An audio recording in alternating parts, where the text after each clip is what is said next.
സർക്കാർ എയ്ഡഡ് സ്കൂളുകളിൽ ഇക്കുറി 1 മുതൽ 7 വരെ 75,000-ഓളം കുട്ടികൾ കുറയും.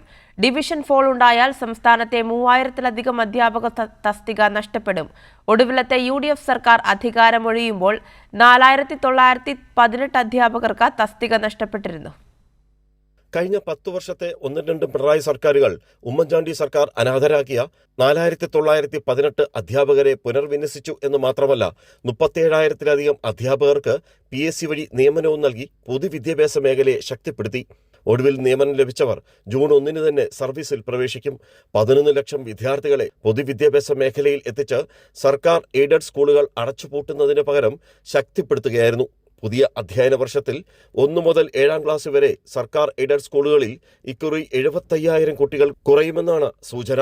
ഡിവിഷൻ ഫോൾ ഉണ്ടായാൽ 3000-ലധികം അധ്യാപക തസ്തിക നഷ്ടപ്പെടും.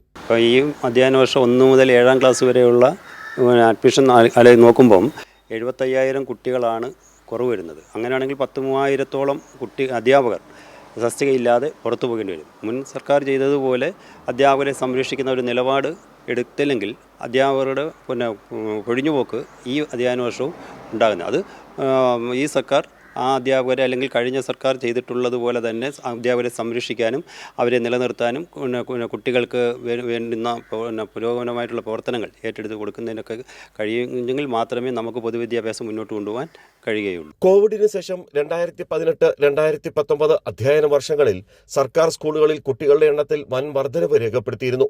കഴിഞ്ഞ ഉമ്മൻചാണ്ടി സർക്കാരിന്റെ കാലത്ത് ലാഭനഷ്ട കണക്കുകൾ നിരത്തി കുട്ടികൾ കുറയുന്ന സർക്കാർ സ്കൂളുകളെ അടച്ചുപൂട്ടാൻ തീരുമാനിച്ചപ്പോൾ 5.5 ലക്ഷം വിദ്യാർത്ഥികൾ സ്വകാര്യ സ്കൂളുകളിലേക്ക് അഭയം തേടി.